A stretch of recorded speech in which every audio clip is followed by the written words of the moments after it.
Welcome to Moments of Truth, a CEO leadership video series. Today we'll be speaking with Gerald Ali, founder and CEO of ConReal, the largest African-American-owned construction company in the Southwest.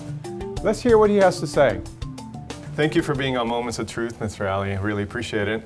I'd like to start our conversation by thinking about entrepreneurship. And it seems like you've been an entrepreneur for quite some time.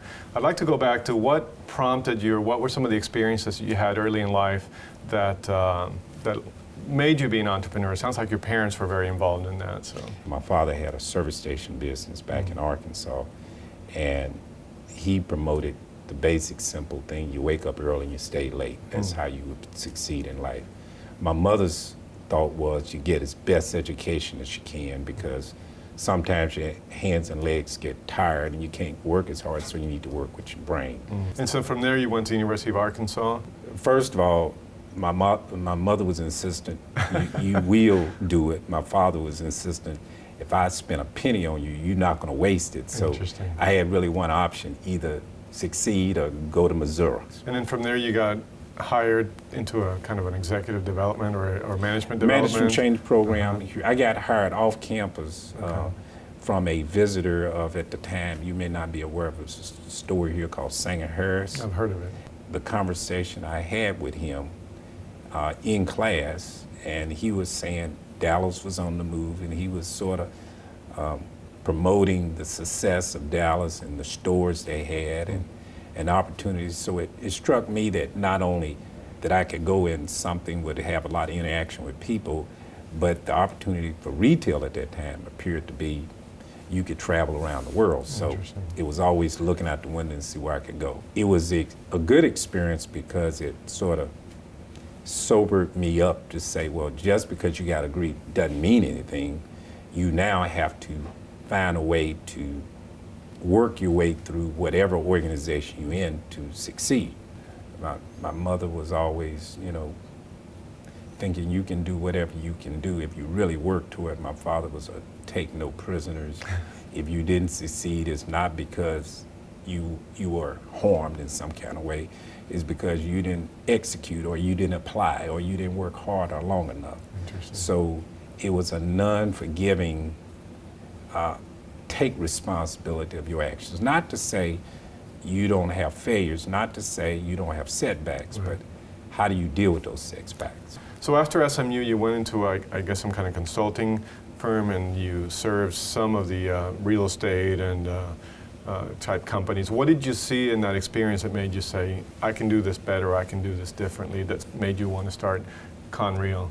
What I did was started a organization that concentrated in helping small contractors to be more financially presentable to lenders, bonding companies, banks, and insurance companies. And that's what our organization was, and I eventually spun out of that organization and started an organization called Construction Service to assist those contractors to better present to that, which introduced me to more bankers, more insurance companies, to help those contractors build their business. Interesting. And so what then prompted you to start your own construction? Burger King was expanding, McDonald's was expanding, Jack in the Box was expanding. I said, well, all of these are major corporations, and all of these are relatively small projects, but they automatically legitimize that you are working in corporate America. Interesting. So we went to, naturally, McDonald's. And McDonald's, they contain themselves from laughing to say, why would we let you build a McDonald's if you never built one before and you just started a construction business? And they said one thing, they'd say, well, you come back once you have some fast food experience. So I didn't take that as a no, I took that as a timeline. So we went and looked at all of the fast foods and finally contacted Taco Bell. They had a regional office in Fort Worth, and naturally we bid it. It was twice the price of everybody else. The schedule was twice as long, and he said, well, you can't do work like this because you're not going to be in the marketplace. So I said, well, I tell you what, do you have one under construction right now? He said, yeah, we have one in Wichita Falls. I said, well, let's get in the car. Let's go to Wichita Falls, see how they build it. And it was a crusty superintendent guy there. He assumed that we were representing the city to inspect his building, so he gives us all of this information. And we said, well, how did you get your schedule like this? And he started answering questions. So we come back and get another opportunity to bid a Taco Bell. Bam, right in the price, right on the schedule. Wow. So it was sort of act of failure that gave us another opportunity to go do something. So looking back over your career and where you are now, what would you say were those key sort of moments of truth where you could have gone one way or another that have led to where you are today? Nothing in this world is out of your reach if you own it.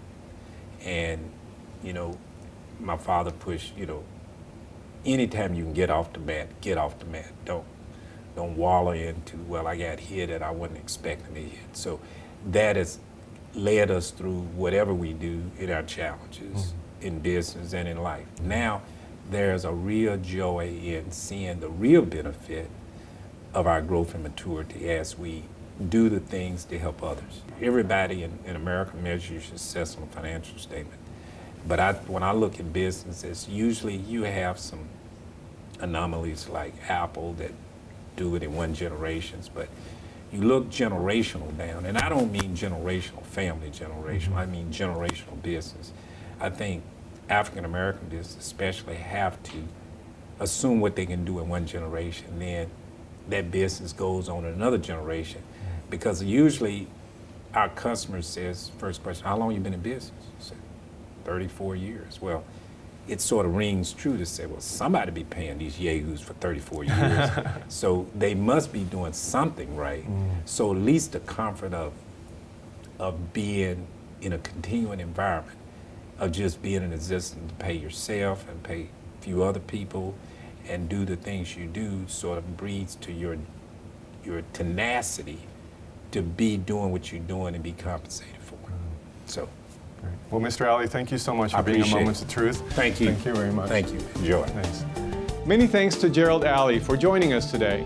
And thanks to you for watching. I hope you'll join us again next time for more CEO insights on Moments of Truth. I'm Mickey Quinones from SMU's Cox School of Business.